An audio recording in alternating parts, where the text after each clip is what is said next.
Even Moondrop is entering this space now? What is happening?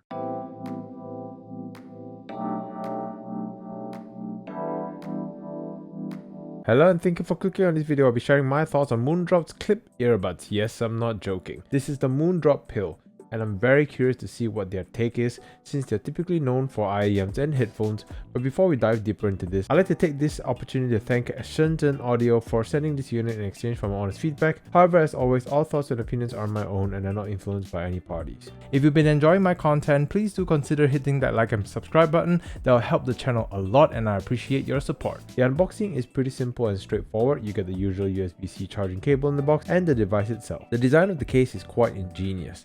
Literally a design of a pill. I've seen other color schemes with red and blue as well, and it truly stands out from the rest of the crowd. To access the earbuds, simply twist the knob on the side to reveal the earbuds. Again, another fun and creative way to access these earbuds. You don't actually need the knob as it's not that stiff, where you can use your fingers to roll it open. However, I wish there was a lock button because I find this thing rolling open when I'm putting it in my jacket pocket or any pocket for that matter. So with enough force, it'll roll itself open. So that's one thing to note, but design wise, absolutely loving this.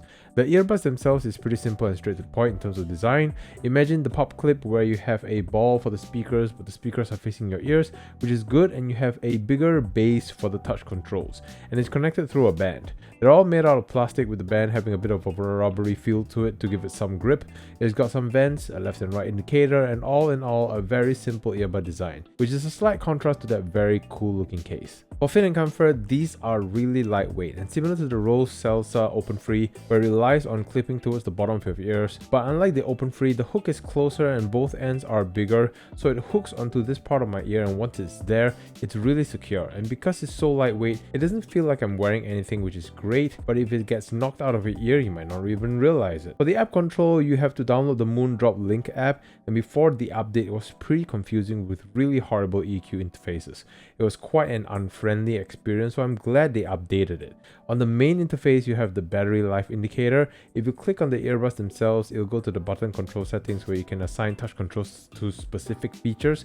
At stock is the usual single tap for pause and play, triple click for forward and backwards track, long presses for refusing calls, and there's no defined setting for voice assistant, which is honestly my preferred choice so I don't accidentally activate assistant while tapping my earbuds. Back to the main page, you can toggle the volume from there, adjust the gain setting between low, mid and high, but I feel with this kind of earbuds you're always going to need to be on the high gain, and even on the high gain I wish there was still a bit more headroom to play with, but it's loud enough. There are 3 EQ presets to choose from: reference, bass plus and bass minus.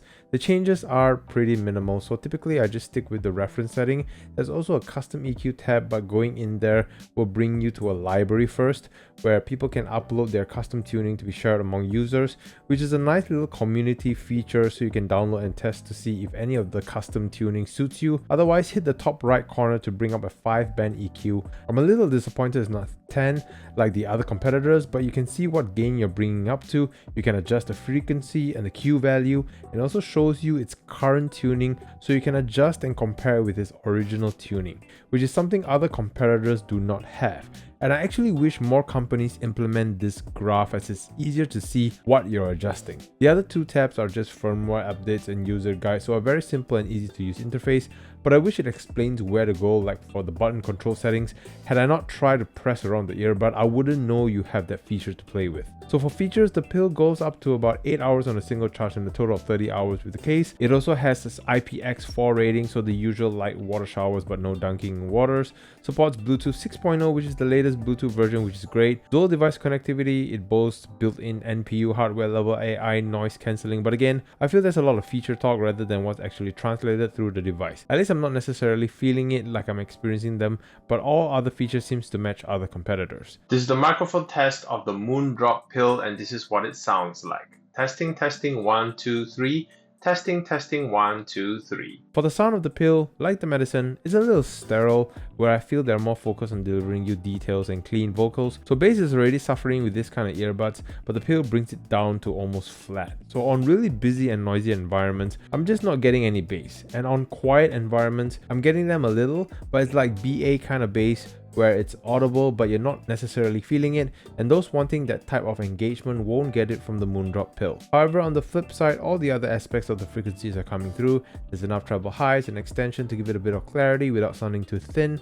Imaging on the left and right is really clear. You can hear some details coming through that not a lot of earbuds of this style can bring, so I feel that with Moondrop's tuning, they're able to present a quote-unquote audiophile-like experience to the sound for these kind of earbuds, but at the sacrifice of that warmth and full-weighted presentation. So comparing it against something like the Soundpeats Pro Clip Pro or the True-Free B1, the Soundpeats and True-Free sound a lot warmer, and I feel if you're looking for that warm and bassy presentation, the True-Free B1 brings that to the table.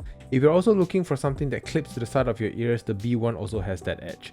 The Soundpeats wears pretty similar to the Moondrop pill, but I feel that the pill is a lot more comfortable, a lot more lightweight, but to be honest, any of these earbuds are pretty comfortable, so I don't think you can go wrong with either one of these. But in terms of fixed security, it comes down to the B1 or even the pill for my ears personally. The app experience from the True-Free and Soundpeats is still a step above Moondrop's, so I feel like compared against all three, Moondrop made a great first step, and I feel that next iteration could be the thing that topples the rest, but the pill itself is still a great option. So in summary, the Moondrop pill is becoming one of my favorite clip-style earbuds, rivaling the likes of Soundpeats or True-Free. It is one of the most comfortable or lightest wearing earbud, and the design is truly unique, and it's a conversation starter. But if you're looking for something a little bit bassier or warmer, stay away from the pill. For everything else, take the pill. However, this is based on one man's experience, and I'm curious to know your thoughts. Have you tried the Moondrop pill, and what are your experiences like? Comment below and let me know. And with that all said, thank you once again to Sun Audio for this opportunity, and to all of you for watching.